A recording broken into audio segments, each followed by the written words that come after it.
Hello everyone, जय हिंद, वंदे मातरम। मैं आप लोगों के सामने लेके उपस्थित हूँ ईवीएस का क्लास, जो कि पर्यावरण अध्ययन होता है। और अगर हम बात करें तो ये सीटेट के लिहाजा से काफ़ी इम्पोर्टेंट क्वेश्चन इससे आते हैं।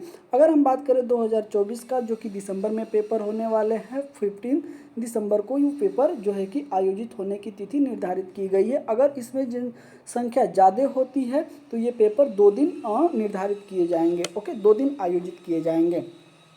अगर हम बात करते हैं तो आज का ये सेशन हम लोगों का सेकंड हो जाएगा। अगर मैं पेपर की अगर बात करता हूँ तो जो मैं पेपर आप लोगों के सामने लेके उपस्थित हूँ, ये ईवीएस का सेशन है। और ईवीएस का सेशन मैं आपके सामने लेके उपस्थित हूँ। अगर मैं बात करूँ इस पेपर को, तो ये 2023 में जो पेपर हुआ था, मैं उसको लेके आप लोगों के सामने, जो कि उसके ईवीएस के जो क्वेश्चन है, जो ईवीएस के पोर्शन है, वो आपको कराने की कोशिश इसमें मैं करूँगा। ओके, चलिए, अगर आपने सेशन फर्स्ट अगर अगर अभी तक आपने नहीं देखा है तो आप कृष्णा स्टडी मस्ती पे जाके वहाँ से सेशन 1 आप देख सकते हैं।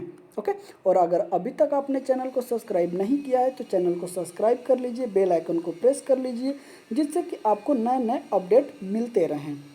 तो चलिए, बने रहिएगा सेशन में। और सेशन स्टार्ट करने से पहले किसी ने क्या खूब कहा है कि अपने रिश्ते को उस ताले जैसा बनाओ, अपने रिश्ते को उस ताले जैसा बनाओ जिसे हथौड़े की चोट तो मंजूर है, जिसे हथौड़े की चोट तो मंजूर है, लेकिन किसी दूसरी चाबी से खुलना मंजूर नहीं। तो आजकल के जो रिश्ते होते हैं ना, पल में बन रहे हैं और पल में बिखर जा रहे हैं। वरन ये होता है, सोचिए कि पहले के लोगों के पास कितना सब्र होता था कि वो लेटर लिखते थे, वो चिट्ठियाँ लिखते थे। ओके, और वो चिट्ठी जो है कि कई दिनों बाद, ठीक है, अपने वहाँ डाकिया लेके जाता था, देता था, तो हम उनका उसमें हालचाल पढ़ते थे, फिर वहाँ से जवाब लिखते थे अपना, और उनके क्वेश्चन का उत्तर लिखते थे, जवाब लिखते थे, फिर उसको लाके पोस्ट ऑफिस में डालते थे, फिर वहाँ से वो चिट्ठी चल के फिर यहाँ आती है। इतना समय लगता था, तो कितना सब्र था। और आज के डेट में क्या हो रहा है, अगर कोई इंसान 4 बार फ़ोन नहीं उठाया तो रिश्ते टूट जाते हैं। वरन दोनों तरफ से होता है, क्योंकि मैं ये नहीं कह रहा हूँ कि गलती एक ही की होती है, लेकिन गलतियाँ दोनों तरफ से होती है। लेकिन आप रॉयल्टी बनिए, क्योंकि जब तक आपके अंदर सच्चाई, ईमानदारी, ये सारी चीज़ें अगर नहीं रहेगी तो आप एक अच्छे रिश्ते नहीं निभा सकते हैं, आप एक अच्छे रिश्ते को लंबी उम्र नहीं दे सकते हैं। तो ये सारी चीज़ें हैं, जीवन में बहुत ही कठिनाइयाँ होती हैं, क्योंकि मुझे बच के ही रहना है। अगर हम अपने आप को छुपा के बचा के नहीं रखते हैं तो हमारे जीवन में बहुत सारी कठिनाइयों का सामना करना पड़ सकता है। ओके, चलिए, तो ज़्यादा देर न करते हुए हम लोग सेशन की तरफ आते हैं। और ये रहा हम लोगों का आज का पहला क्वेश्चन। चलिए, तो ये रहा हम लोगों का आज का जो सेशन करना है, पार्ट नंबर 3 हो गया। और हम देखेंगे इन्वायरमेंटल स्टडीज़ और बात करते हैं पर्यावरण अध्ययन की। तो इससे हमको अब आगे के जो क्वेश्चन है वो हमें करने हैं। इस सेशन में मैं आपको टोटल के टोटल 30 क्वेश्चन मैं आपको करा दूंगा। ओके, कितने? 30 क्वेश्चन मैं आपको करा दूंगा, ठीक है। चलिए, तो देखिएगा, बाइलिंगुअल है, 2 पेपर आता है, वही मैं पेपर आप लोगों के सामने लेके उपस्थित हूँ, जो कि पेपर बाइलिंगुअल आता है, हिंदी इंग्लिश दोनों में आता है। ओके, चलिए, मैं आपको एक एक करके बताता हूँ। अगर 61 की अगर बात की जाए तो जैसे यहाँ पे कहा गया है, a teacher went to select synchronous communication with her student for teaching EVS, which of the following will be choose. ओके, हमें चूज करना है। तो क्या है, फ़ोन सेल्स है, या फिर फ्री रिकॉर्डर है, या फिर वीडियो टेली कम्युनिकेशन है, और कॉन्फ्रेंसिंग है, सॉरी माफ़ करिएगा, कॉन्फ्रेंसिंग है। ऑप्शन नंबर ये होगा। ऑप्शन नंबर अगर सेकंड की बात करते हैं तो ईमेल हो गया, सोशल मीडिया पोस्ट्स हो गए, या फिर फ़ोन सेल्स हो गए। ओके, इंस्टेंट मैसेजिंग हो गया, ब्लॉग्स हो गए, या फिर टेली कॉन्फ्रेंसिंग हो गई, या फिर वीडियो कॉन्फ्रेंसिंग हो गई, ऑनलाइन चैट सेशन हो गया, या फिर फ़ोन सेल्स हो गए। ओके, तो ये इंग्लिश में सेशन था। और अब हम आते हैं हिंदी पे। शायद हमें लगता है कुछ लोगों को इंग्लिश समझ में न आई हो, तो अब हम हिंदी की बात करते हैं। हिंदी में देखिएगा, एक शिक्षिका ईवीएस शिक्षण के लिए अपने विद्यार्थियों के साथ तुल्यकालिक सिंक्रोनस संप्रेषण का चयन करना चाहती है, वह निम्नलिखित में से किसे चुनेगी? क्या phone call, pre recorders video, teleconferencing? Okay, B second option की अगर बात करें तो ईमेल, सोशल मीडिया पोस्ट या फ़ोन कॉल्स। और थर्ड कह रहा है कि त्वरित संदेश, ब्लॉग, टेली कॉन्फ्रेंसिंग। और फोर्थ कह रहा है कि वीडियो कॉन्फ्रेंसिंग, ऑनलाइन चैट सत्र या फ़ोन कॉलिंग। हमें बताना है कि वो क्या चुनेंगे। तो इसका इज द राइट ऑप्शन की अगर मैं बात करूं तो इसका is the right option fourth option क्या हो जाएगा, करेक्ट हो जाएगा। फोर्थ ऑप्शन क्या हो जाएगा, करेक्ट हो जाएगा इसका। ओके, चलिए आगे चलते हैं। एक एक क्वेश्चन को बड़े ध्यान से आप देखते हुए चलिएगा, क्योंकि क्वेश्चन बड़े उम्दे में लेके आप लोगों के सामने उपस्थित हूँ। देखिएगा, यदि थीम यात्रा रेलवे स्टेशन ईवीएस में एक सामुदायिक संसाधन के उपयोग को दर्शाता है तो निम्नलिखित में से कौन पूरा करेगा। थीम भोजन क्या है, कृषि फॉर्म, जंगल, दुकानदार, किसान। तो इसको कौन फिलअप करेगा, मतलब भोजन जो थीम होता है उसको कौन पूरा करेगा, तो वो पूरा करेगा मेरा कृषि फॉर्म। कृषि फॉर्म से ही सारी चीज़ें, भोजन के जो खाने पीने की चीज़ें होती हैं यहाँ से ही हम ला सकते हैं। ओके, अब आप कहेंगे कि इसमें बहुत लोग कहेंगे किसान, तो किसान कहाँ से लाएगा, किसान भी तो किसी खेत में कृषि फॉर्म में ही कार्य करेगा, वहीं से तो ये सारी चीज़ें आ सकती हैं भोजन की थीम। तो इस लिहाजा से हमारा ये क्या हो जाएगा, करेक्ट ऑप्शन हो जाएगा। चलिए आगे चलते हैं। अगले क्वेश्चन को बड़े ध्यान से देखिएगा, बड़ा उम्दा क्वेश्चन है। अगर अगले क्वेश्चन की मैं बात करूं तो इसमें कहा गया है कि ईवीएस शिक्षण के दौरान एक शिक्षक का बयान प्रश्न जो विद्यार्थी को स्वयं या अपने साथियों की प्रतिक्रियाओं के उत्तर को विस्तृत करने के लिए प्रोत्साहित करता है। तो खोजपूर्ण प्रश्न, कंडीशनिंग, चेकिंग या फिर परीक्षण और त्रुटि। ओके, तो हमें बताना है कि क्या है। ओके, तो अगर हम बात करते हैं क्वेश्चन नंबर 63 का, तो इसका इज द राइट ऑप्शन की अगर बात करते हैं तो खोजबीन प्रश्न। जो चीज़ हम खोजते हैं उसमें क्या होता है, हमारी रुचि उत्पन्न होती है, हमें पता होना चाहिए। और जितना ही हम जिस चीज़ को खोजेंगे उससे हमें उतना ही आत्मबल मिलता जाता है, प्रोत्साहित होते जाते हैं और हम उसमें अलग अलग चीज़ों को खोजते चले जाते हैं। इस वजह से हमारा खोजपूर्ण जो प्रश्न होगा ये ऑप्शन क्या हो जाएगा, करेक्ट हो जाएगा। चलिए आइए अगले क्वेश्चन की तरफ प्रोसीड करते हैं। ये रहा हम लोगों का अगला क्वेश्चन। अगले क्वेश्चन को बड़े ही ध्यान से आप सुनिएगा।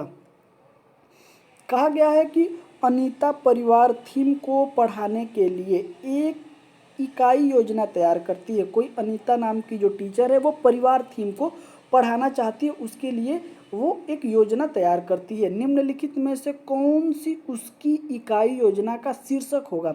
अगर मान लीजिए आप परिवार का चैप्टर पढ़ाने जा रहे हैं जिसमें परिवार का जिक्र करना है, तो आपकी योजना जो तैयार करेंगे तो उसमें कौन सा, उसमें शीर्षक आपका क्या हो सकता है। तो ऑप्शन नंबर ए कह रहा है कि परिवार घुमंत परिवार, बी कह रहा है परिवार के कई प्रकार एकल और संयुक्त, थर्ड कह रहा है कि परिवार एक परिवार के भीतर संबंध, और फोर्थ कह रहा है परिवार संबंध, लिंग, भूमिका, व्यवसायिक बदलते समय के सामाजिक सांस्कृतिक इकाई के रूप में।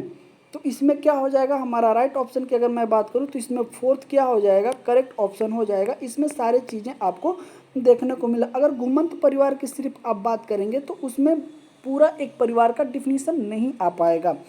अगर एकल और संयुक्त परिवार तो आज के डेट में होता ही है, अगर कोई होता है तो संयुक्त परिवार है उससे अलग हो जाओ, तो ये सारी चीज़ें होती हैं। लेकिन उसमें क्या आप पूरा एक संयुक्त परिवार और उसमें लिंग भूमिका हो गया, चाचा हो गए, चाची हो गए, दादा हो गए, दादी हो गई, भैया हो गए, भाभी हो गए, तो ये सारी चीज़ों का अगर मिश्रण अगर आपको कहीं देखना पड़ेगा तो वो संयुक्त परिवार के अंतर्गत आ जाएगा। और इसमें जो है कि लिंग की भूमिका भी होती है और जो कि सामाजिक जो सांस्कृतिक होती है वो भी उस रूप में हमें प्रदर्शित करना है। ओके, इस लिहाजा से हमारा फोर्थ क्या हो जाएगा, राइट ऑप्शन हो जाएगा। चलिए चलते हैं अगले क्वेश्चन को। अगले क्वेश्चन को बड़े ध्यान से आप देखिएगा। ओके, अगले क्वेश्चन को बड़े ध्यान से आप देखिएगा। अगले क्वेश्चन में ये कहा गया है, इसको आप ध्यान से पढ़िए बिल्कुल, नहीं तो आपसे मिस्टेक हो जाएगा। देखिए इसमें कहा गया है कि श्रीमती शीतल ईवीएस की विभिन्न अवधारणाओं को समझने के लिए प्राथमिक कक्षाओं में कहानियों और कविताओं का उपयोग करना पसंद करती हैं। उनके द्वारा कहानियों और कविताओं के प्रयोग का सबसे उपयुक्त तर्क है। तो इसमें स्टेटमेंट दिया गया है, कौन सा स्टेटमेंट सही है ये हमें बताना है, जैसे कि आप नीचे देख सकते हैं। इनका स्टेटमेंट है कि ईवीएस के पाठ्यक्रम को पूरा करना, साथ ही साथ विद्यार्थी का स्कूल में आने से पहले उनको इसको सुना होना। ओके। बी कह रहा है कि विद्यार्थियों को अपनी कविताओं और कहानियों को लिखने के लिए प्रोत्साहित करना। सी कह रहा है कि विद्यार्थियों को भाषा और संस्कृति में विविधता के बारे में जागरूक बनाना। पाठों को अधिक संवादात्मक, सुख और दिलचस्प बनाना। इसमें क्या हो जाएगा, सही विकल्प का चयन करना है। तो इसमें देखिएगा सही विकल्प ऑप्शन नंबर ए कह रहा है कि बी और सी सही है, सेकंड कह रहा है कि ए और बी सही है, थर्ड कह रहा है कि बी सी डी सही है और फोर्थ कह रहा है ए सी डी सही है। अगर हम बात करते हैं क्वेश्चन नंबर की 65 का, तो इसका इज द राइट ऑप्शन की अगर मैं बात करूं तो इसका is the right option third हो जाएगा। बी सी डी सही है, ए सही नहीं है। बी सी डी इसका सही हो जाएगा लेकिन ए सही नहीं है। चलिए अगले क्वेश्चन को देखिएगा बड़ा ही ध्यान से। यहाँ पे दिया गया है कि निम्नलिखित में से कौन सा विकल्प कक्षा 1 से 5 तक के ईवीएस पढ़ाने का मुख्य उद्देश्य है। ओके, क्या क्या हो सकता है। स्वतंत्र रूप से व्यवहारिक क्रियाकलापों को करने के लिए कौशल प्राप्त करना। सेकंड कह रहा है कि विद्यार्थियों को मिडिल स्तर पर विज्ञान पढ़ने के लिए तैयार करना। थर्ड कह रहा है कि विषय की मूल अवधारणाओं की गहन समझ विकसित करना। फोर्थ कह रहा है कि विद्यार्थियों को कक्षा के अधिगम को स्कूल के बाहर के जीवन को जोड़ने में मदद करना। तो इसमें क्या हम लोगों का आंसर हो जाएगा, आंसर नंबर इसमें फोर्थ हो जाएगा कि विद्यार्थियों को कक्षा में जो अधिगम होता है उसका स्कूली ज्ञान को बाहरी जीवन से जोड़ने में मदद करना। ओके, ऑप्शन नंबर फोर्थ क्या हो जाएगा, करेक्ट ऑप्शन हो जाएगा। चलिए आगे चलते हैं।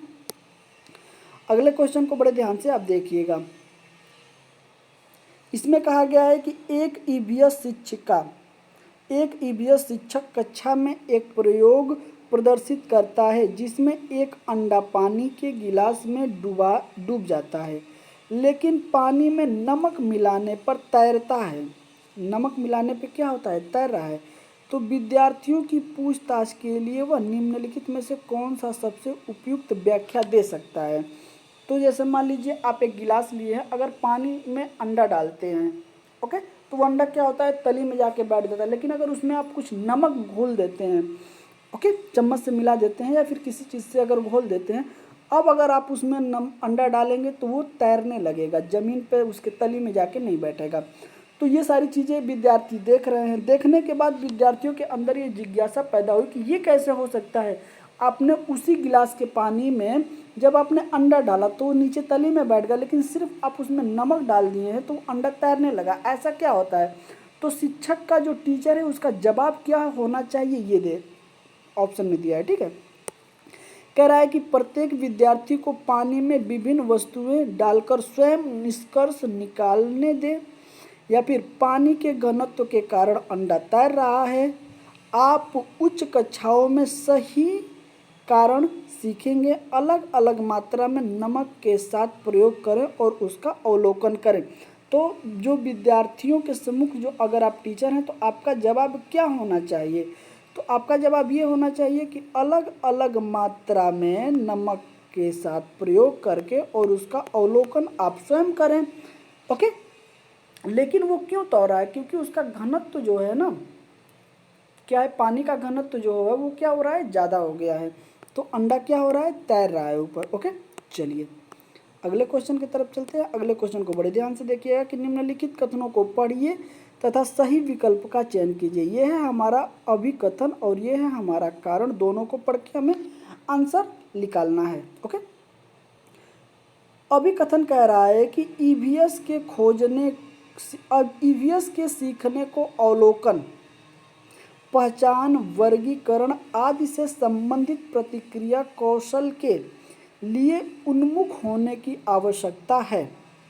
कारण, रीजन क्या कह रहा है कि विभिन्न प्रक्रिया कौशल प्राप्त करने के माध्यम से ईवीएस के सीखने के परिणामों को हासिल करने की संभावना होती है। अब चलिए इसको देखते हैं कि क्या ये कहता है। कह रहा है कि ए गलत है परंतु आर सही है। ए आर दोनों सही है और आर जो है ए का सही व्याख्या कर रहा है। थर्ड कह रहा है कि ए आर दोनों गलत सही है परंतु आर जो है ए की व्याख्या नहीं कर रहा है। फोर्थ कह रहा है ए सही है परंतु आर गलत है। तो हमें बताना है कि इसका इज द राइट ऑप्शन क्या हो जाएगा। अगर हम बात करते हैं तो ये दोनों सही है और एक दूसरे की व्याख्या क्या है कर रहे हैं। ओके, करेक्ट इसका ऑप्शन नंबर सेकेंड हो जाएगा। चलिए अगले क्वेश्चन की तरफ प्रोसीड करते हैं। ये रहा हम लोगों का अगला क्वेश्चन कि एक ईवीएस शिक्षक को योगात्मक मूल्यांकन के लिए प्रश्न पत्र तैयार करते समय किस पर जो है कि जोर देना चाहिए। मान लीजिए आप एक शिक्षक हैं, कोई टेस्ट लेना है या फिर मान लीजिए पेपर ही कराना है, अर्धवार्षिक पेपर कराना है या फिर कोई एग्ज़ाम लेना है या टेस्ट लेना है, तो आप एक अपने चैप्टर से एक प्रश्न पत्र तैयार करेंगे जो बच्चों को देंगे। तो जब प्रश्न पत्र आप तैयार करेंगे तो आप उसमें किन किन बातों का ध्यान रखना चाहिए, ठीक है, वो दे रहा है। प्रश्न पत्र की लंबाई और उद्देश्य या फिर प्रश्न पत्र की सामग्री, कवरेज और उद्देश्य। थर्ड कह रहा है कि प्रश्न पत्र के कुल अंक और सामग्री कवरेज या फिर कह रहा है कि प्रश्न पत्र की लंबाई और कुल अंक। तो हमें किस पे ध्यान देना चाहिए, तो हमें देना चाहिए प्रश्न पत्र की सामग्री कवरेज और उद्देश्य पे ध्यान देना चाहिए कि जो पेपर हम बना रहे हैं उसमें कैसी सामग्री का उपयोग कर रहे हैं और उसका उद्देश्य क्या होना चाहिए। न कि हम प्राइमरी के बच्चे को जो छोटे बच्चे होते हैं अगर उनको हम ऊंची कक्षा का अगर पेपर दे देते हैं, हार्ड बना देते हैं, तो क्या वो बच्चे कर पाएंगे वो। तो ये सब बातों को ध्यान में रखते हुए और आपने अभी तक कितना पढ़ाया है उसके अंदर का ही मतलब उसी से रिलेटेड जो है कि आपको क्वेश्चन बना के देने होते हैं। तो इन सब छोटी छोटी बातों का टीचर को ध्यान रखना चाहिए। चलिए आइए चलते हैं अगले क्वेश्चन की तरफ। ये रहा हम लोगों का अगला क्वेश्चन और इसमें आपको खास बात ये ध्यान रखना है कि इसमें नहीं दिया है, ठीक है। अगर कहा गया है कि कक्षा थर्ड के विद्यार्थियों के लिए ईवीएस में निम्नलिखित में से कौन सा सीखने का परिणाम अधिगम प्रतिफल नहीं है, मतलब जो नहीं है वो हमारा आंसर हो जाएगा। चलिए ऑप्शन नंबर एक कह रहा है कि अच्छे और बुरे स्पर्श पर अपनी राय व्यक्त करना।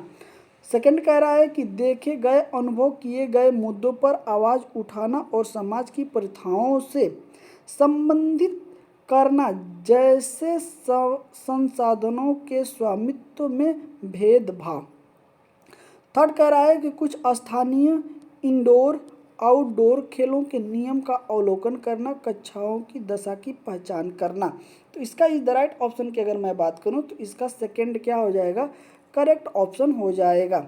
सेकंड क्या हो जाएगा, करेक्ट ऑप्शन हो जाएगा कि देखे गए अनुभव किए गए मुद्दों पर आवाज़ उठाना और समाज की प्रथाओं से संबंधित करना, जैसे संसाधनों के स्वामित्व में भेदभाव। ओके, तो ये सारी चीज़ें आपको देखते हुए एक एक क्वेश्चन को करना है। चलिए अगले क्वेश्चन की तरफ हम प्रोसीड करते हैं और ये रहा हम लोगों का अगला क्वेश्चन। आपको कक्षा थर्ड से 5, ओके, थर्ड से 5 तक के अपने विद्यार्थियों के लिए ईवीएस पाठ्यपुस्तक का चयन करना है। इस उद्देश्य के लिए निम्नलिखित में से कौन सा मानदंड सबसे उपयुक्त है हमें बताना है। ओके, तो क्या है, पुस्तक में चित्र बड़े और रंगीन होने चाहिए।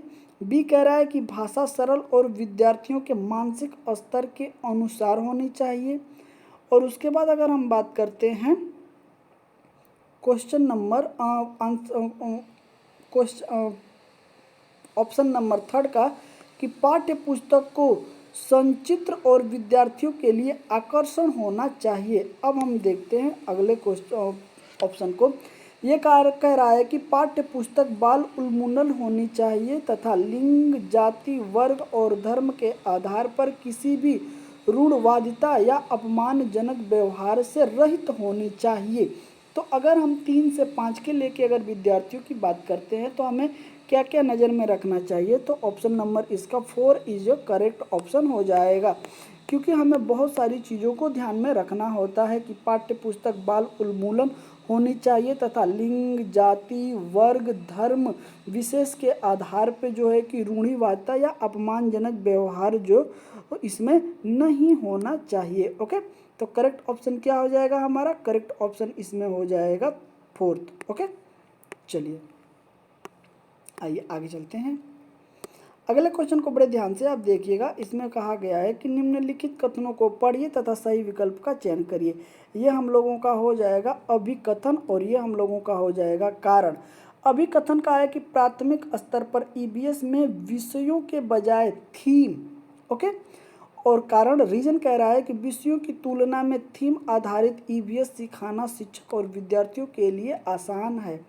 तो ए कह रहा है कि ए गलत है परंतु आर सही है। बी कह रहा है कि ए और आर दोनों सही है और आर जो है ए की व्याख्या कर रहा है। अगर हम बात करते हैं थर्ड का तो ए आर दोनों सही है परंतु ए आर की व्याख्या नहीं कर रहा है। फोर्थ कह रहा है कि ए सही है परंतु आर गलत है। अगर हम बात करते हैं क्वेश्चन 72 का तो इसमें क्या हो जाएगा, ए और आर दोनों सही है लेकिन इसमें व्याख्या सही तरीके से नहीं हो रही है। ओके, व्याख्या नहीं होगी, दोनों अपने अपने जगह पे सही हैं लेकिन व्याख्या एक दूसरे से लिंक नहीं इनका बन पा रहा है। ओके, तो ऑप्शन नंबर थर्ड क्या हो जाएगा, करेक्ट ऑप्शन हो जाएगा। चलिए आगे चलते हैं। अगले क्वेश्चन को बड़े ध्यान से देखिएगा। अगले क्वेश्चन में कहा गया है कि आप ईवीएस के विद्यार्थियों के लिए व्यवहारिक गतिविधियों को प्रोत्साहित करना चाहते हैं। निम्नलिखित में से कौन सी क्रिया सबसे उपयुक्त है?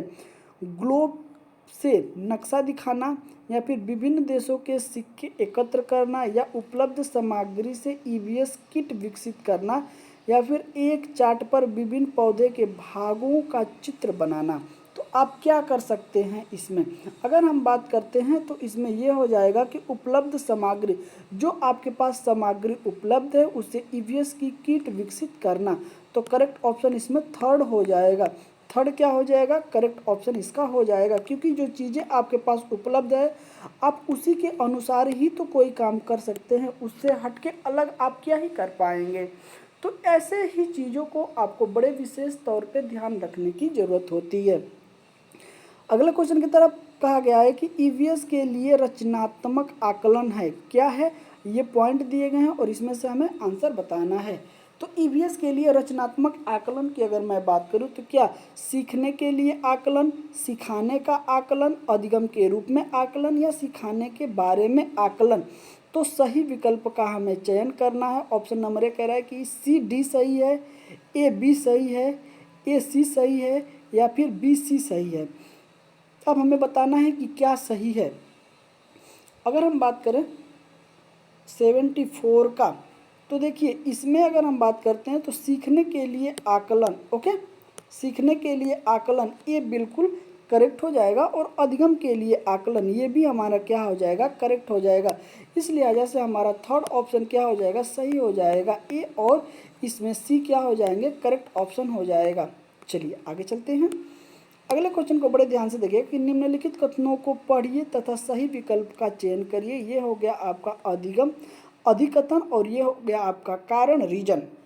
ये स्टेटमेंट है और ये है हम लोगों का रीजन। कहा गया है कि ईवीएस में क्षेत्र ग्रामीण प्रभावी शिक्षण शास्त्रीय रणनीति है। ईवीएस में क्षेत्र भ्रमण जो होता है वो प्रभावी शिक्षण शास्त्रीय रणनीति है। कारण कह रहा है कि क्षेत्र भ्रमण वस्तुओं, घटनाओं और स्थानों की याददाश्त को बढ़ावा देती है। तो क्या इसमें सही है? तो ऑप्शन नंबर ए कह रहा है कि ए सही है परंतु आर गलत, ए गलत है परंतु आर सही है। बी कह रहा है कि ए और आर दोनों सही है, आर जो है ए की व्याख्या नहीं कर रहा है। और थर्ड कह रहा है कि ए आर दोनों सही है परंतु आर ए की व्याख्या नहीं कर रहा है।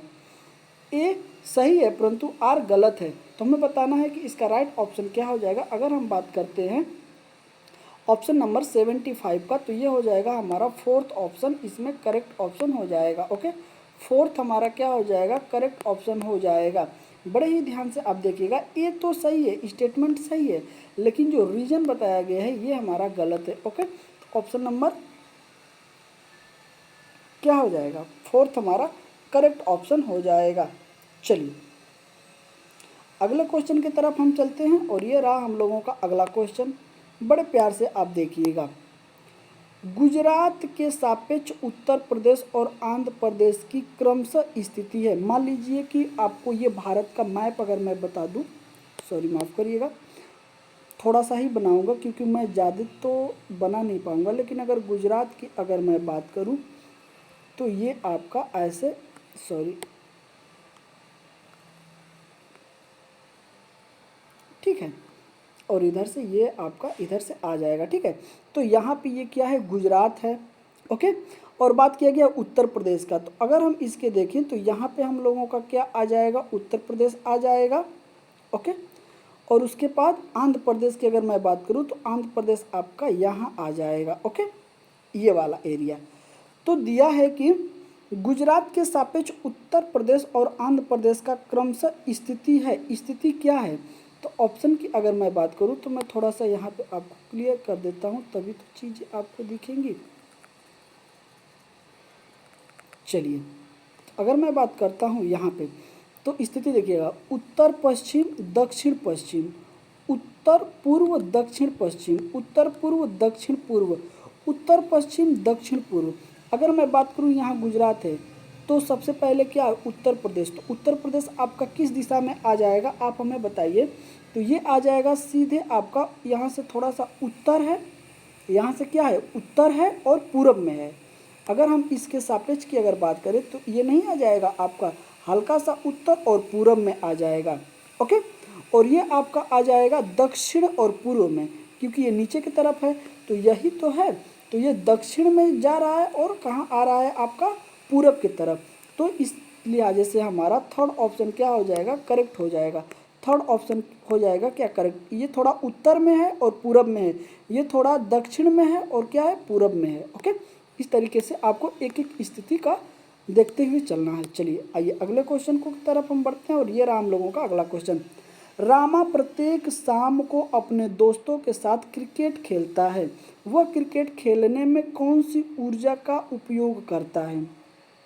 क्या प्रकाश ऊर्जा का उपयोग कर रहा है, रासायनिक ऊर्जा का उपयोग कर रहा है, मांसपेशियों ऊर्जा का उपयोग कर रहा है, या ध्वनि ऊर्जा का उपयोग कर रहा है। अगर हम बात करते हैं थर्ड का, जब भी आप कोई काम करते हैं तो उसमें मांसपेशियों का ही आप उपयोग करते हैं, मांसपेशीय ऊर्जा का उपयोग करते हैं। अगर हम दौड़ते हैं, खेलते हैं, तो ये सारी चीज़ों में हमारे साथ क्या होता है, मांसपेशीय ऊर्जा का उपयोग हम करते हैं। तो ऑप्शन नंबर थर्ड जो है कि हमारा करेक्ट ऑप्शन हो जाएगा। चलिए, अगर अभी तक आपने सेशन को शेयर नहीं किया है तो शेयर कर दीजिए जल्दी से, कि जितने लोगों के पास ये सेशन पहुंच जाएगा उनके लिए काफ़ी हेल्पफुल हो जाएगी ये वीडियो। क्योंकि बहुत लोगों को लगता है ना कि पेपर बहुत टफ होता है, मुझसे नहीं हो पाएगा, मैं नहीं कर पाऊँगा। तो ऐसी कोई बात नहीं है, आपको डरने की कोई ज़रूरत नहीं है। बहुत ही ईजी क्वेश्चन आते हैं, सिर्फ आपको सिलेबस ख़त्म करके अच्छे से पढ़ के और जाके पेपर दे के चले आना है और आपका पेपर निकल जाएगा। लेकिन उसके लिए सिलेबस ख़त्म करना पड़ेगा, अच्छे से चीज़ों को पढ़ना पड़ेगा, ओके। और ये है आपका प्रीवियस पेपर। अगर क्वेश्चन नंबर की बात करें तो क्वेश्चन नंबर 78, जब हम ईंधन जलाते हैं तो हमें प्राप्त होती है या होता है। जब हम ईंधन जलाते हैं तो हमें क्या होता है, केवल प्रकाश ऊर्जा मिलता है, केवल देखिए केवल प्रकाश ऊर्जा मिलता है, या फिर ऊष्मा और प्रकाश दोनों मिलता है, या फिर यांत्रिक प्रकाश ऊर्जा मिलता है, प्रकाश एवं ध्वनि ऊर्जा मिलता है। तो जब भी हम कोई चीज़ जलाते हैं तो उसके साथ साथ ऊष्मा भी मिलती है और प्रकाश भी मिलता है, ओके। जैसे कि मान लीजिए हम लोग ठंडी में, जब हमें ठंड लगती है तो हम कोई लकड़ी को जलाते हैं तो क्या उसमें ऊष्मा नहीं निकलती है, उसमें से हीट निकलता है, और फिर उससे जो वो जलता है तो उससे क्या होता है, प्रकाश भी मिलता है हमें। तो ये ऊष्मा और प्रकाश ऊर्जा दोनों हम लोगों को मिलती है जब हम कोई ईंधन को जलाते हैं। इसलिए वजह से हमारा सेकेंड ऑप्शन क्या हो जाएगा, करेक्ट हो जाएगा। चलिए, क्वेश्चन नंबर की अगर हम बात करते हैं 79, निम्नलिखित में से कौन सी असम में खाए जाने वाले चावल की एक सामान्य किस्म है जो पकाने के बाद चिपचिपे स्टिक हो जाती है। तो बोरा चावल हो जाएगा, और बोरियो चावल हो जाएगा, बुम्मा चावल हो जाएगा, पुन्नी चावल हो जाएगा। तो वो चावल का नाम पूछ रहा है कि वो कौन सा चावल है। अगर हम बात करते हैं कौन है तो वो बोरा चावल हो जाएगा। करेक्ट ऑप्शन इसमें ये जो है कि करेक्ट ऑप्शन हो जाएगा, बोरा चावल हो जाएगा, ठीक है। तो अब मान लीजिए अगर आपको असम नहीं पढ़े हैं, अगर आप वहाँ के चावल के बारे में नहीं पढ़े हैं तो ये क्वेश्चन आप नहीं कर पाएंगे, ओके। इस लिहाजे से आपको सिलेबस ख़त्म करना होता है। मान लीजिए एक आध क्वेश्चन टफ आ जाता है जो आपसे नहीं बनेगा, लेकिन बाकी क्वेश्चन तो बन ही सकता है ना। तो इस लिहाजा से हमारा ए क्या होगा, करेक्ट ऑप्शन हो जाएगा। चलिए आगे चलते हैं। अगले क्वेश्चन को बड़े ध्यान से आप देखिएगा। अगले क्वेश्चन को कहा गया है कि बिहार राज्य के लोग के लिए निम्नलिखित में से मधुमक्खी पालन कार्यक्रम आरंभ करने के लिए वर्ष की सर्वश्रेष्ठ अवधि है। मतलब बिहार राज्य में जो मधुमक्खी पाला जाता है तो वो किस समय पाला जाता है, वो समय कौन सा होता है? अक्टूबर से दिसंबर होता है, फरवरी से अप्रैल होता है, अप्रैल से जून होता है और अगस्त से अक्टूबर होता है। अगर मैं बात करूं कि वो महीना कौन होता है जब बिहार के लोग मधुमक्खी पालते हैं, तो अक्टूबर से क्या होता है, दिसंबर, ये महीना सबसे उचित होता है मधुमक्खी पालन के लिए। तो ऑप्शन नंबर फर्स्ट क्या हो जाएगा, इसमें करेक्ट हो जाएगा आपका बिहार राज्य के लोग जो मधुमक्खी पालते हैं वो अक्टूबर से दिसंबर महीने में पालते हैं। ओके, ऑप्शन नंबर फर्स्ट क्या हो जाएगा, करेक्ट हो जाएगा। चलिए आइए आगे चलते हैं। अगले क्वेश्चन को बड़े ध्यान से आप देखिएगा कि स्तंभ ए और स्तंभ बी का मिलान करना है। ये स्तंभ एक है और ये स्तंभ बी है। दिया है जीरा, केसर, मिर्च, लौंग और मिलान करना है कि कील की तरह दिखता है, दक्षिण अमेरिका की तरह दिखता है, पीले रंग का दिखता है, छोटा परंतु खुशबूदार होता है। अगर हम बात करते हैं इसमें मिर्च का, तो मिर्च कैसा दिखता है, दक्षिण अमेरिका की तरह आपको देखने को मिल जाएगा। ओके, हमें मिलान करना है इसका। ओके, तो अगर हम बात करते हैं किसका, चलिए अगर हम बात करते हैं मिर्च का, तो मिर्च आपको कैसा दिखाई देगा, तो मिर्च आपको दिखाई देगा दक्षिण अफ्रीका की तरह। कैसा दिखाई देगा, दक्षिण अफ्रीका की तरह। जैसे कि दक्षिण अफ्रीका में दक्षिण अमेरिका की तरह, सॉरी माफ़ करिएगा, अफ्रीका में बोल दिया था, दक्षिण अमेरिका की तरह। दक्षिण अमेरिका में आप जाएंगे तो वहाँ एक चिली देश आता है जो कि बिल्कुल मिर्ची की तरह आता है, ठीक है, उसका आकृति ऐसे है। ओके, तो इसका इससे तुलना किया गया है। अब हम आते हैं केसर, तो केसर का रंग कैसा होता है, पीला होता है। ओके, अब आते हैं जीरा पे, तो जीरा कैसा होता है, छोटा होता है, छोटे छोटे जीरे होते हैं, लेकिन क्या होते हैं, खुशबूदार होते हैं। और लौंग जो होती है हमारा क्या होता है, तो ये कील की तरह दिखती है। कील क्या होती है, एक एक सिरे पे जो होता है बिल्कुल नुकीला होता है, दूसरे सिरे पे चपटा होता है। तो लौंग भी तो वैसे ही नज़र आती है, जहाँ फूल होता है वो चपटा हो गया और बाकी सिरा क्या होता है, पतला लंबा होता है, ठीक है। तो क्या हो गया, पहला का फोर्थ गया है, पहला का फोर्थ गया है, तो इसमें पहला का फोर्थ है, इसमें पहला का, इसमें नहीं है, तो ये दो ऑप्शन तो होगा ही नहीं। अब देखते हैं बी का, तो बी का कहाँ है, तो बी का आपका गया है थर्ड में, तो बी का थर्ड यहाँ है और सी का गया है सेकंड। तो हमारा कौन सा ऑप्शन, सेकंड ऑप्शन क्या हो जाएगा, करेक्ट हो जाएगा। इसी तरीके से हमें एक एक क्वेश्चन का मिलान करना होता है। ओके, चलिए आगे चलते हैं।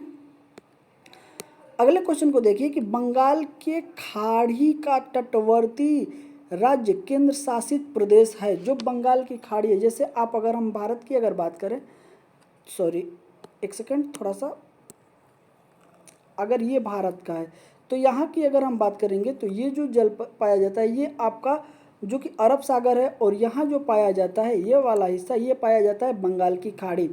तो इसमें जो कि केंद्र शासित प्रदेश हैं तो वो कौन है, हमसे उसका नाम पूछा है। क्या उड़ीसा है, कर्नाटक है, केरल है और उसका क्या है, तेलंगाना है। ओके, अगर हम बात करते हैं कि केंद्र शासित राज्य या फिर राज्य तो कौन सा होगा, तो अगर हम यहाँ बात करते हैं तो सबसे नीचे क्या आपको मिलेगा देखने को, आपको मिलेगा तमिलनाडु। तमिलनाडु के ऊपर क्या आपको देखने को मिलेगा, तो आपको मिलेगा आंध्र प्रदेश। आंध्र प्रदेश के ऊपर आपको देखने को क्या मिलेगा, तो उड़ीसा मिलेगा। क्या मिलेगा, उड़ीसा मिलेगा। लेकिन यही कर्नाटक जो है, तो आप मुंबई के नीचे गोवा और गोवा के नीचे अगर आप जाएंगे तो वहाँ पे आपको कर्नाटक देखने को मिल जाएगा, तो ये आपका अरब सागर के तरफ पड़ जाएगा। तेलंगाना की अगर बात करें तो तेलंगाना बीच में आ जाएगा, ये किसी भी समुद्री सीमा नहीं बनाता है। ओके, केरल की अगर बात करें तो केरल भी आपका यहाँ पड़ जाता है। ओके, तो केरल भी आपका यहाँ पड़ जाता है, तो ये किससे अपना समुद्र से साझा करता है, तो ये भी आपका अरब सागर से साझा करता है। चलिए मैं थोड़ा सा आपको क्लियर करता हूँ तो चीज़ें आपको अच्छे तरीके से समझ में आएगी। मुझे उम्मीद है कि आपको अच्छे तरीके से, उड़ीसा यहाँ पड़ता है, कर्नाटक यहाँ पड़ता है। ओके, केरल यहाँ पड़ता है और उसके बाद तेलंगाना आपका यहाँ पड़ता है। तो बंगाल की खाड़ी में वो क्या हो जाएगा, तो आपका ऑप्शन नंबर ए जो है करेक्ट हो जाएगा, जो कि उड़ीसा हो जाएगा। अगर मैं बात करूं कि हमारे भारत देश में कितने राज्य हैं जो समुंदर से सीमा साझा करते हैं, तो देखिएगा यहाँ सबसे ऊपर आपको मिल जाएगा गुजरात, उसके बाद मिल जाएगा आपको महाराष्ट्र, इसके बाद बीच में गोवा और इसके बाद आपको मिल जाएगा कर्नाटक, फिर उसके बाद मिल जाएगा केरल। तो 1 2 3 4 5, तो 5 राज्य इधर हो गए, तो इधर कितने राज्य हो जाएंगे, आइए देखते हैं। तो यहाँ आपका मिल जाएगा तमिलनाडु, यहाँ मिल जाएगा आंध्र प्रदेश, यहाँ मिल जाएगा उड़ीसा और उसके बाद बंगाल। तो 4 आपको इधर मिल गए, 5 आपको इधर मिल गए। तो टोटल कितने राज्य हैं जो जल से सीमा साझा करते हैं, तो टोटल राज्य 9 हैं जो कि समुद्र से सीमा साझा करते हैं भारत के। तो उसमें से जो बंगाल के खाड़ी की तरफ है तो उड़ीसा, उसके बाद आप नीचे आएंगे तो आंध्र प्रदेश, फिर आप नीचे नहीं बंगाल, उसके बाद उड़ीसा और उसके बाद आंध्र प्रदेश, फिर उसके बाद तमिलनाडु। तो ये सीक्वेंस होता है, सीक्वेंस भी आपको इसमें कभी कभी लगाने के लिए बोल देता है। तो ये सारी चीज़ों को आप मैपिंग के थ्रू देखते रहिएगा। चलिए इसमें उड़ीसा हो जाएगा। चलिए आगे चलते हैं। अगले क्वेश्चन को ध्यान से देखिएगा कि जंगलों के बारे में निम्नलिखित कथनों पर विचार करिए। ऑप्शन नंबर स्टेटमेंट एक कह रहा है कि कुक्कुड़ भाषा में तोरांग का मतलब जंगल होता है, जो कि कुडुक भाषा जो होता है उसमें तोरांग का मतलब क्या होता है, जंगल होता है। बी कह रहा है कि झारखंड में ग्राम परिषद पंचायत लॉटरी के माध्यम से यह तय करती है कि किस परिवार को कृषि में कितनी भूमि मिलेगी।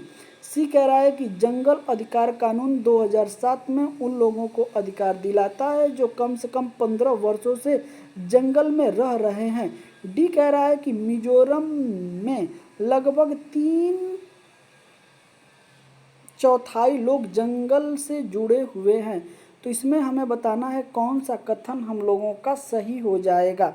ओके, कौन सा कथन सही हो जाएगा, आइए देख लेते हैं कथन। अगर हम कथन की बात करते हैं तो क्या बी सी सही है, ए सी सही है, ए बी सही है या फिर ए डी सही है, हमें बताना है कि कौन सा ऑप्शन इसका सही है। अगर हम बात करते हैं, अगर आते हैं इसमें, तो आप इसमें आप बड़े ही ध्यान से देखिएगा, जो कि कुडुक भाषा होती है ना उसमें तोरांग का मतलब जंगल होता है, बिल्कुल ही सही है। और अगर हम बात करते हैं कि मिजोरम में लगभग 3/4 लोग जो हैं वो जंगल से जुड़े हैं, तो ये भी सही है। तो हमारा ए और डी क्या हो जाएगा, करेक्ट ऑप्शन हो जाएगा। इस लिहाजे से हमारे अगर बात करें तो ऑप्शन नंबर 4 क्या हो जाएगा, करेक्ट ऑप्शन हो जाएगा हम लोगों का। ओके, चलिए अगले क्वेश्चन की तरफ प्रोसीड करते हैं। अगले क्वेश्चन को बड़े ही ध्यान से देखिएगा। इसमें कहा गया है ये कि 24 ग्राम ml घनत्व और 6 ml घनत्व वाली वस्तु का द्रव्यमान क्या होगा। हमें इसमें द्रव्यमान उस वस्तु का निकालना है। तो क्या 146 ग्राम होगा, 142 ग्राम होगा, 143 ग्राम होगा या 144 ग्राम होगा। तो मैं आपको सीधा सीधा आंसर बता देता हूँ कितना हो जाएगा, तो 144 ग्राम हो जाएगा। अब हमें ये बताइएगा कि ये कैसे निकलेगा, इसको निकालने की विधि क्या है, आप हमें कमेंट करके बताइएगा। आइए आगे चलते हैं। आगे बड़े ही ध्यान से देखिएगा कि बोला गया है कि सांप के बारे में निम्नलिखित कथनों पर विचार कीजिए तथा निम्नलिखित गलत कथन को चिन्हित करना है। ओके, जो गलत है, तो ऑप्शन नंबर ए कह रहा है कि वे अपने भोजन शिकार को पूरा निगल जाते हैं, सांप के दांत नोकीले होते हैं, जहरीले सांप के डराने वाले दांत होते हैं, और फोर्थ कह रहा है कि वे अपने शिकार को चबाकर खाते हैं। तो इसमें क्या गलत है। अगर मैं बात करूं क्वेश्चन नंबर 85 का, तो वो अपने भोजन को चबा के नहीं खाते हैं, निगल लेते हैं। ऑप्शन नंबर 4 क्या हो जाएगा, ये गलत हो जाएगा। लेकिन वो अपने भोजन को निगल लेते हैं, ये बिल्कुल सही है। और उसके दांत जो होते हैं नोकीले होते हैं, और नोकीले दांत की वजह से और जहर की वजह से सांप क्या होते हैं, हमें डरावने लगते हैं। तो ये तीनों ऑप्शन जो ऊपर दिया गया है वो तीनों ऑप्शन सही है। लेकिन जो इसमें फोर्थ ऑप्शन है कि वे अपने शिकार को चबाकर खाते हैं, ये बिल्कुल गलत बात है। तो हमें इसमें गलत कथन को ही चिन्हित करना था। तो हमारा फोर्थ ऑप्शन क्या हो जाएगा, करेक्ट हो जाएगा। चलिए आइए आगे चलते हैं। अगले क्वेश्चन को बड़े ही ध्यान से आप देखिएगा कि कांसा ब्रांज एक मिश्र धातु है जिसे निम्नलिखित में से किन्हें पिघलाकर बनाया जाता है? टीन और कापर को, कापर और जिंक को, एल्युमिनियम और जिंक को, जिंक और टीन को। तो जो कांसा बनता है, ठीक है, जिसे हम ब्रांज कहते हैं, वो उसमें जो जो मिश्र धातु होती है वो दो कौन सी होती है हमें बताना है। तो वो टीन और कापर होता है। तो ऑप्शन नंबर 1 क्या हो जाएगा? करेक्ट ऑप्शन हमारा इसमें हो जाएगा। टीन और कापर की जो मिला के जो धातु बनाई जाती है उसे हम क्या कहते हैं? तो उसे हम कांसा कहते हैं। ओके, चलिए आगे चलते हैं। अगले क्वेश्चन को बड़े ध्यान से आप देखिए कि निम्नलिखित में हाथियों के बारे में सही कथन चुनिए। अब हमें हाथी के बारे में जो है कि सही कथन को चुनना है। तो दिया है, स्टेटमेंट दिया है, कौन कौन सा कथन इसमें सही है। ओके, तो देखिएगा, 3 महीने के हाथी के बच्चे का वजन सामान्यतः 100 किलोग्राम होता है।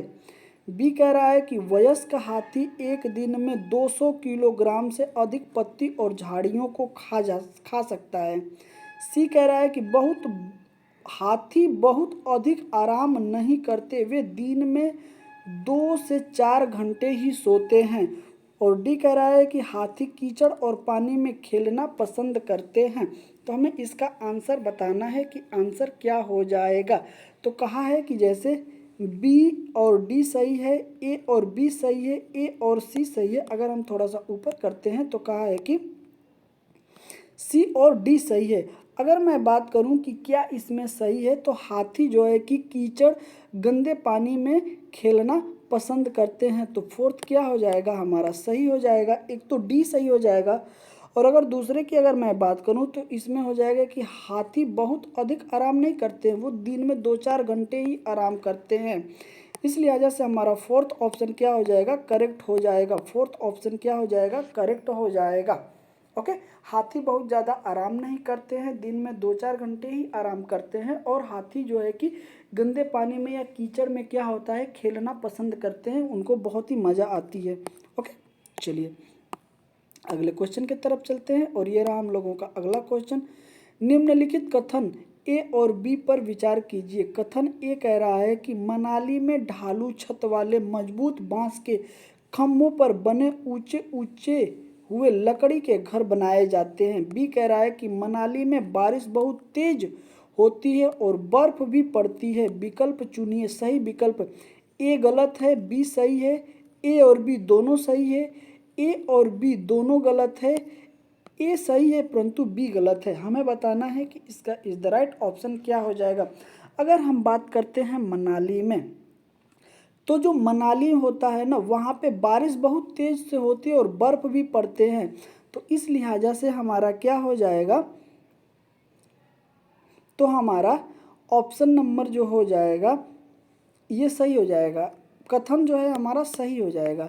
मनाली में तेज़ बारिश होती है, बर्फ़ पड़ते हैं, लेकिन ये मनाली में ढालू छत वाले मजबूत बांस के खंभों पे जो बने घर होते हैं, ये कहाँ बनता है? तो ये बनता है आपका असम में। मनाली में न होके असम में आपको देखने को मिल जाएगा, क्योंकि असम में बाढ़ ज़्यादा आता है। तो वहाँ के जो घर होते हैं वो ज़मीन से 4-5 फीट ऊपर बांस के खंभे पे मतलब बनाए जाते हैं लकड़ी से। ओके, तो ये क्या है? असम में, मनाली में नहीं है। तो ये स्टेटमेंट गलत हो गया और ये हमारा सही हो गया। तो इस लिहाजे से हमारा क्या हो जाएगा? राइट ऑप्शन ए करेक्ट हो जाएगा। ए गलत है और बी क्या है? सही है। ओके, चलिए बम्बू डांस की भी अगर हम बात करें तो आप बताइएगा बम्बू डांस कहाँ का प्रसिद्ध है। ओके, आगे कहा गया है कि निम्नलिखित कथनों को पढ़िए तथा सही विकल्प का चयन कीजिए। ये हम लोगों का हो जाएगा अभिकथन और ये हो जाएगा कारण। मैं थोड़ा सा इसको देखने की कोशिश करता हूँ। तो ये हम लोगों का हो गया कथन, अभिकथन, और ये हो गया कारण। अभिकथन कह रहा है कि दाब लगाने पर गैस को आसानी से संपीड़ित किया जा सकता है। दाब लगाने पर गैस को आसानी से संपीड़ित किया जा सकता है। और आर कह रहा है कारण है कि जब हम किसी गैस पर दबाव लगाते हैं तो गैसीय कण के बीच अंतराणुक स्थान कम हो जाता है और यह आसानी से संपीड़ित हो जाती है। तो बताना है कि क्या सही है। अगर हम बात करते हैं ऑप्शन नंबर ए, तो ए गलत है परंतु आर सही है। बी कह रहा है कि ए और आर दोनों सही है और आर जो है ए की व्याख्या कर रहा है। सी कह रहा है ए आर दोनों सही है परंतु आर जो है ए की व्याख्या नहीं कर रहा। अगर फोर्थ ऑप्शन आपको दिखाई नहीं दे रहा होगा, लेकिन फोर्थ ऑप्शन में यही कहा गया है कि ए सही है परंतु आर गलत है। ओके, अब हमें बताना है कि कौन सा इसका सही हो जाएगा। थोड़ा सा मैं देख ही लेता हूँ। ओके, जैसे कि आपको देखने को यहाँ मिल जाएगा। ओके, तो इसमें राइट ऑप्शन की अगर मैं बात करूँ तो इसका राइट ऑप्शन इसमें सेकेंड हो जाएगा। ए और आर दोनों ही सही हैं और जो है कि आर जो है ए की व्याख्या कर रहा है। ओके, चलिए इस सेशन का ये लास्ट क्वेश्चन हम लोगों का हो जाएगा। Okay, 90 question. पौधे के निम्नलिखित मुख्य कार्य पर विचार कीजिए। हमें पौधे के निम्नलिखित मुख्य कार्य पर विचार करना है और उसी के हिसाब से आंसर देना है। तो स्टेटमेंट ए कह रहा है कि भोजन का उत्पादन और भंडारण करना। बी कह रहा है कि पौधों को शक्ति और सहारा देना। सी कह रहा है कि पौधे के अन्य भाग को जड़ों से जल और खनिज का स्थानांतरित करना। ओके, अब बोला गया है कि तने का मुख्य कार्य क्या है। जो तना होता है वो क्या करता है, तो तना हमारा क्या करता है उसी के बारे में पूछा गया है। ऑप्शन नंबर ए कह रहा है कि केवल बी और सी सही है, केवल बी और सी सही है। सेकंड कह रहा है केवल बी सही है। थर्ड कह रहा है कि ए सही है और बी सही है। फोर्थ कह रहा है कि ए बी सी तीनों सही है। तो अगर हम तना की बात करते हैं कि तना हमारा क्या करता है, ओके, तो तना हमारा करता है कि पौधे को शक्ति और सहारा देता है, पौधे को शक्ति और सहारा देता है खड़े होने में। ओके, और उसके बाद अगर हम बात करते हैं तो आ जाएगा सी कि पौधे के अन्य भाग जो जड़ होता है ना, वहाँ से जल और खनिज जो तत्व होते हैं उनको अपने अंदर सोख के मतलब अवशोषण करके और अलग अलग पत्तियों को ले जाके पहुंचाना भी तना का ही काम होता है। तो ये भी स्टेटमेंट हमारा क्या है, करेक्ट हो जाएगा। तो ए हमारा क्या हो जाएगा, करेक्ट ऑप्शन इसमें हो जाएगा। ए सही नहीं है। ओके, तो ऑप्शन नंबर क्या हो जाएगा, ए। ओके, वीडियो थोड़ी सी लंबी हो चुकी है, लेकिन आप देखिए ईवीएस के क्वेश्चन इतने आसान नहीं होते हैं जितने आप सोच सकते हैं। तो अगर क्वेश्चन लंबे लंबे आते हैं तो पूरा कराने में वीडियो थोड़ी सी लंबी हो जाती है। और जिनको भी अगर आपको ये सेशन सीटेट का एग्ज़ाम पास करना है तो आपको लंबे सेशन तो देखना ही पड़ेगा। ओके, क्योंकि 30 क्वेश्चन कराना, एक एक चीज़ को समझाना, तो ये वीडियो छोटी नहीं हो सकती। ओके, चलिए वीडियो आपको कैसी लगी आप कमेंट करके बताइएगा। सेशन को थोड़ा सा लाइक शेयर कर दिया करिए आप लोग। ओके, मिलते हैं आपसे अगले सेशन में, तब तक के लिए जय हिंद, वंदे मातरम। अपना ध्यान रखिएगा।